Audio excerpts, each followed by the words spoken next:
チェンジしてますね。イメチェンですね。箱スカ。それにとりあえずそのチェンジをみんなにこうできた車を見せる前に一部のこのホイールとタイヤのチェンジも必要ですね。今回考えている計画している箱スカのイメチェンに、タイヤとホイールの色も変えないといけないことになりますよね。でとりあえずもういつも愛用しているもうすごい気に入りのプラスティップ使ってますね。前はほらゴールドはこんな感じなんだけどとりあえず後ろの2つのウィールを、黒塗ってからちょっと赤を使おうかなと考えてますね。一旦黒で、こういう感じに、仕上がりますね。これはもう元ゴールド、真ん中はゴールドで、もう完全に黒に3回4回ぐらい塗ったのかな。次は真ん中、ゴールドのあったところをちょっと赤、目立つ赤じゃなくてちょっと、古いヴィンテージっぽい赤に仕上げたいなという。黒を塗った後真ん中を赤にするって言いましたよね。はい、こういう感じで、出来上がりました。テーマの分からない方から見ると、汚いんじゃないかっていうふうに、思ってる方もいるかもしれないですが、大丈夫です。安心してくださいよ。しっかりいい感じにできたんじゃないのかなと思いますね。どういうふうにここまで綺麗にできたかというと、ちょっと一つのコツというかヒントというかがありますね。特にこういうタイヤとかはね、ホイールをやった場合色をね区別をつけたいねを入れたい時はあるんだよね。これはね黒を塗ったバカなので黒を塗ってすぐにマスキングとかはできないんですよね。なのでこれを考えましてね、トランプをテープで留めてそれをちょうどそのほら分けたいところに色違いのところにこれ入れとくと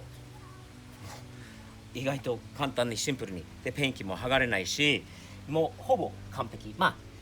ちょっと汚くてもいいっていう感じででもいいんです。でここもそうなんですね。ここはこれから黒が終わって赤を塗るんだけどトランプをこういう風に入れときましてね。あとはタオルで巻いてこのバラ巻きっていう感じのこういう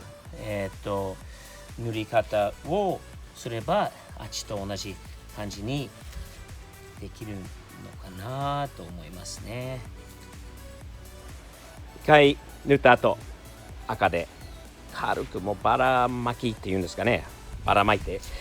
なんていうんですかね、バラ巻き塗装とりあえずシャッシャッシャッシャッシャッシャッと、早い感じのいろんな角度からとりあえず一回塗った後こういう、感じになりますね。ラフな感じでいいです。これをねちょっとボコボコしているのは、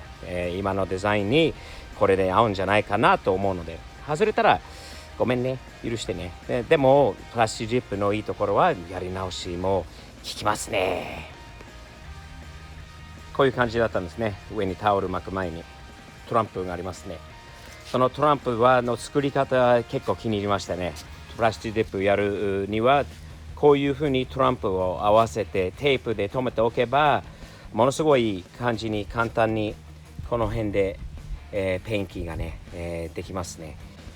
これはね、多分ある視聴者の以前の動画に対して、コメントがあってそれに基づいてこれ賢い考えだなと思って、自分でやってみたら確かに、賢い考えですね。すごくいいです。ホイールとタイヤの間に挟むやつとまた、ホイールの内側黒と赤を分けたいところにもトランプを立てておきましたね。なかなか賢い考えです。そうするとね急いでやってるので、十分に乾いてない、ベースコートの黒に、くっつかないですね。トランプをやるとマスキングテープとかするとやっぱり剥がれちゃいますね。で今回はこのタイヤステッカーじゃないですね、手書いたですね。マジック白いマジックシャーピーというブランドのマジックを使ってもう手書いたものですごくいい感じにできたと思います。